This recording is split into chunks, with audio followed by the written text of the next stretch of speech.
I'm in a shower right now, but I feel like it looks really cool. I don't know, I like the texture, I like the lighting, I like these things. Oh my gosh, I just dropped my phone and I caught it like a boss. I haven't sat down in front of a camera in a while.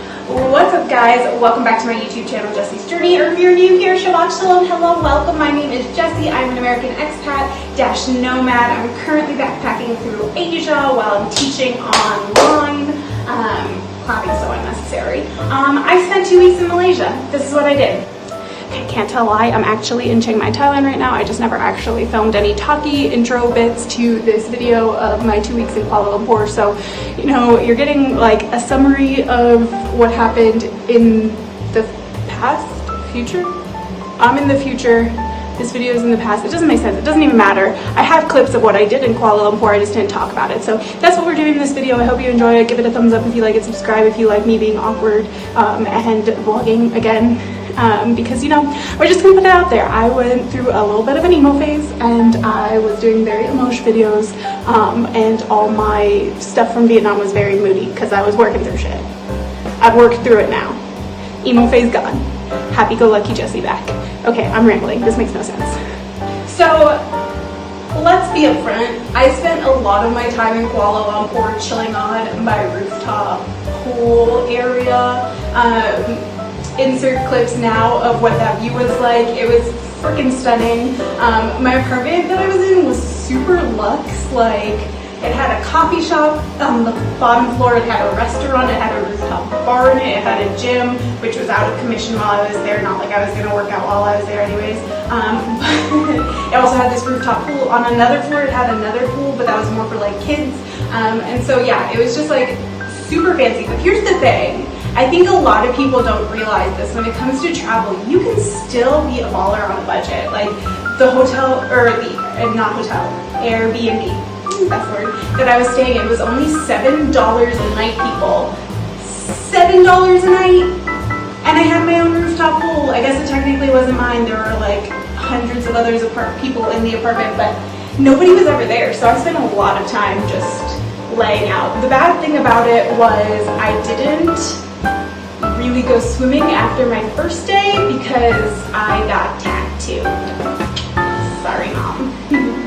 I guess, yeah, I didn't take any footage while I was getting tattooed because when I get tattooed, I kind of get into my own little like head space where I go like meditate with Zen and try to like kind of almost fall asleep during it so I don't feel the pain.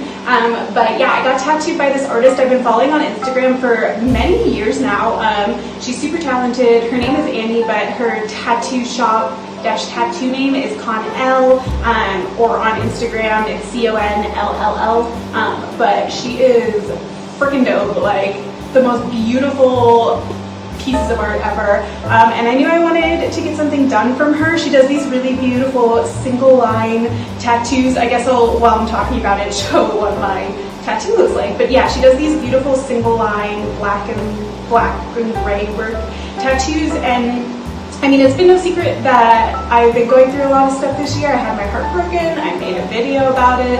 I was super moody, and I just like, honestly, like I didn't handle pain and rejection very well, you know.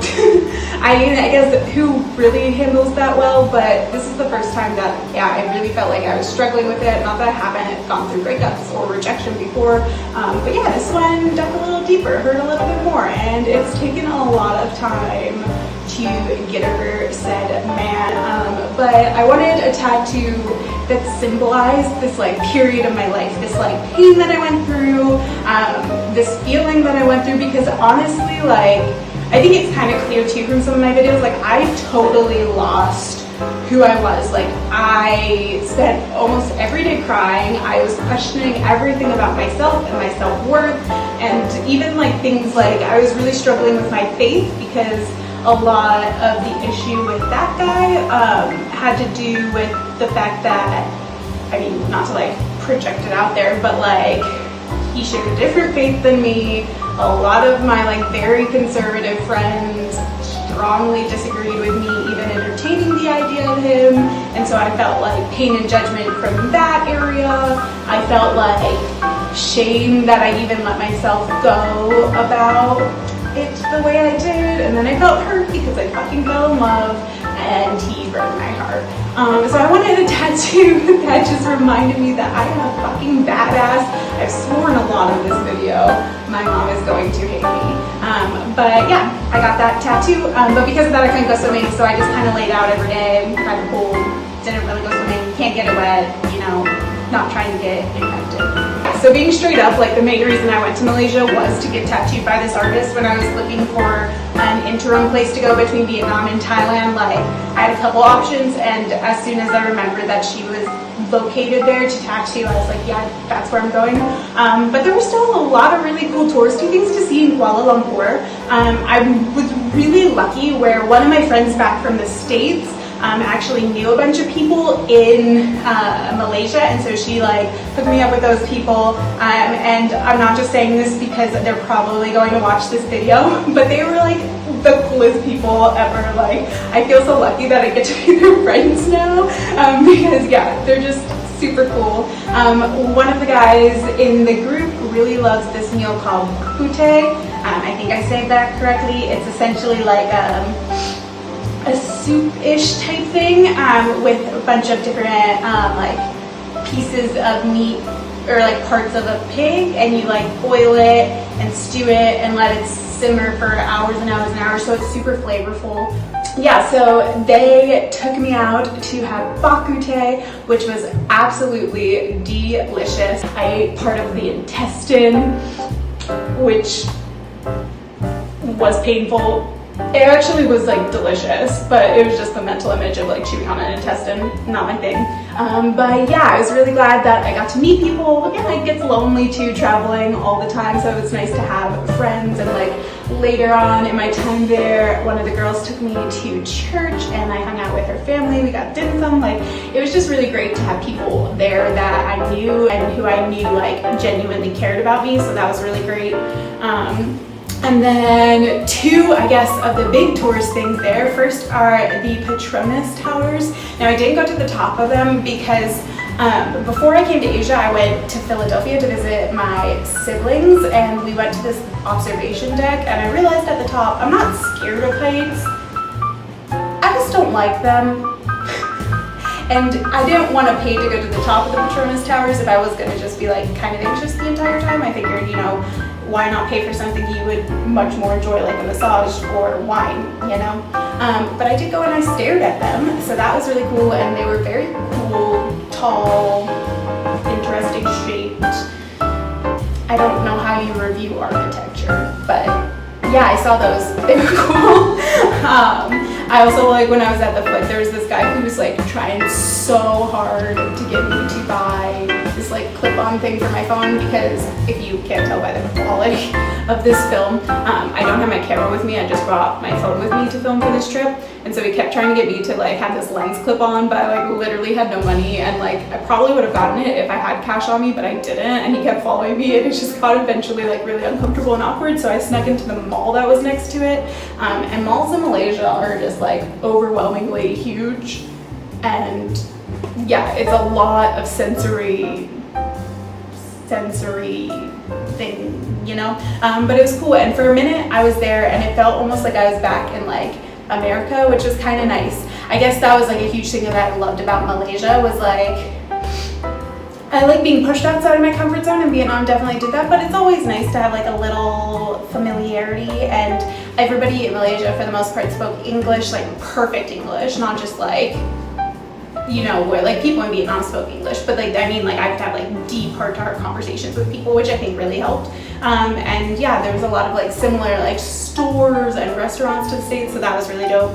And then I guess to finish off a summary of one of the probably the coolest things I've ever seen in my lifetime was the Batu Caves. Now, I posted some pictures on my Instagram about this, so if you're not following me on Instagram, what you doing? The link is in the bio. But yeah, I went to the Batu Caves, and it's, I believe, 272 stairs to climb to the top and get into the caves.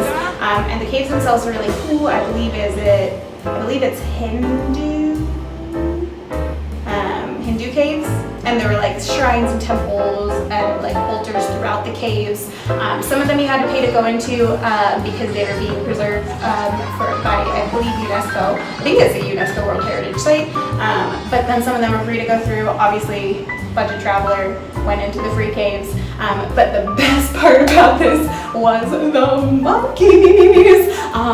They were like just chilling with humans, acting one with the people in the caves, and they were everywhere, and I was all for it. You know what was really interesting about it was there were so many signs everywhere that said like don't feed the monkeys, and then there were so many parents giving their like 2-year-old bananas to go feed the monkeys, and I was like, they're gonna steal your child, and what are you gonna do? But yeah, I kept a respectable distance from the monkeys.